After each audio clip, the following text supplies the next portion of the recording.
Florentine Razanatsafy ny anarako dia président amin'ny association tao.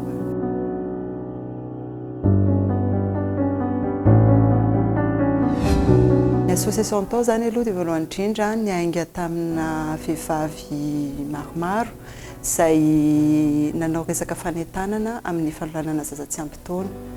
Dia ireo vehivavy maromaro ireo zany niasa tao hoe ambany tany raha fiteneniko anazy satria tsy ny tanjon'izy ireo tsy hoe hiresaka be an'ilay resaka fanolanana fa hampianatra ny ankizy hiaro tena mba tsy hiaran'izay resaka fanolanana izay zany. Dia roa taona teo eo nisy tranga izay naton'ny fo sy nakarary fo an'ireo vehivavy ireo. Natonga nazy nanapa-kevitra hoe fotoana amin'izay ngambany hiatrehana vraiment en face an'ilay problème amin'ny resaka fanolanana zaza tsy ampy taona. Amin'izao fotoana izao aloha zany roapolo eo ny vehivavy membre amin'ny association fa misy koa zany ny membre d'honneur izay manampy anay ao anatin'ny association ankoatran'izay. Ny association tao moa zany dia tiako hazavaina tsara hoe ny slogan anay dia hoe prévenir que guérir, izany hoe miaro aloha mba tsy hitsaboana an'ilay zavatra mitsanga. Inona ilay ho tsaboana mba tsy hiatrano resaka fanolanana any amin'ny ankizy. Donc amin'ny resaka fanentanana zany ny tena sehatrasa iasan'ny association tao.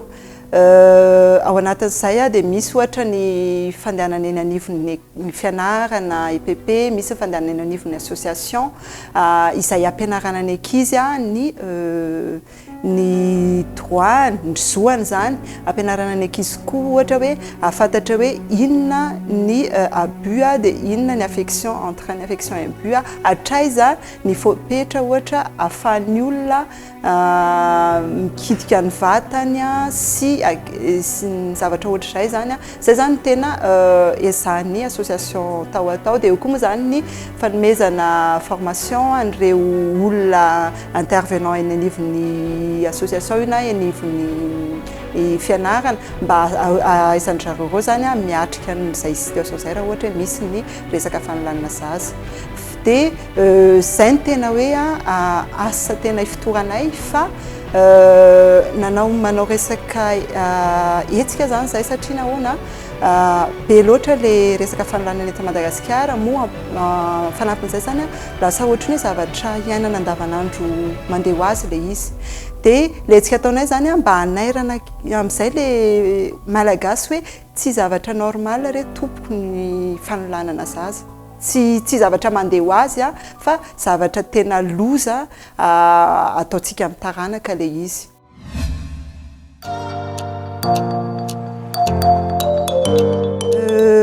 Ny Ray Nandibike moa zany dia hetsika ara-panatanjahantena izy io izay fangaroana discipline anankitelo. Dia azo atao zany mihazakazaka na mandeha tongotra tsotra fotsiny dia azo atao koa ny manao bisikileta, dia azo atao koa ny manao an'izy roa relais, izany hoe sady mandeha tongotra manao bisikileta olona anankiroa manao an'izy io. Dia ao anatin'io Ray Nandibike io koa misy ny atao hoe marche pour les enfants de stop au vol izay dia tongotra fohy eo amin'ny 3 km eo alors que ny Ray Nandibike 10 km izay olona rehetra afaka mamonjy an'ilay izy mandeha tongotra zany izy io dia ampisehontsika hoe tsy manaiky tsony amin'ny resaka fanolanana zaza tsy ampy taona tsika. Raha ohatra zany hoe nareo koa leo an'ilay zavatra mitranga amin'izao dia azonareo atao ny tonga dia juste hoe mandeha tongotra fotsiny tsika amin'izay. Ny tanjona amin'ny Ray Nandibike aloha voalohany indrindra mba ho sahy hijoro amin'izay. Tsy anaiky zany hitory rehefa misy zavatra izay tsy ho ara-pitsikombakomba ho sahy koa hiteny hoe be loatra ilay izy eto Madagasikara. Dia ny faharoa koa le Ray Nandibike zany fomba mba hanohananareo an'ireo olona izay niatran'ilay izy ampisehoana anareo hoe izay koa dia eto manohana anareo amin'izay zavatra nitranga aminareo tsy manaiky tsony an'izay zavatra izay hiseho. Donc zany ny amin'ny Ray Nandibike ny afatra tiako apetraka dia hoe mba tongava maritsika hiara-piseho ho hita surtout ho hitan'ny ireo olona zay ny trano hoe aika ny malagasy olona mba miaro ana ihany ary koa ampisehoana an'ireo olona mpanao an'izany hoe eto zay tsy azonareo atao tsony manao zavatra ohatr'izay. Nareo rehetra zany mba hanao hisoratra anarana amin'ny événement Rain and Bike zay maromaro ny toerana ahitanareo azoanareo mandray manao an'izay fisoratana anarana zay dia ny Tanjombato Leader Price isaky ny sabotsy dia misy ny point fixe zany eny amin'ny Stafedy kely Amparibe eny amin'ny M-Bike Ambatobe Alliance Française dia Morgan Café ny Analamahitsy. Misy koa amin'ny association tao zay azonareo atao manao inscription hatramin'ny même le 14 mai amin'ny Facebook association tao.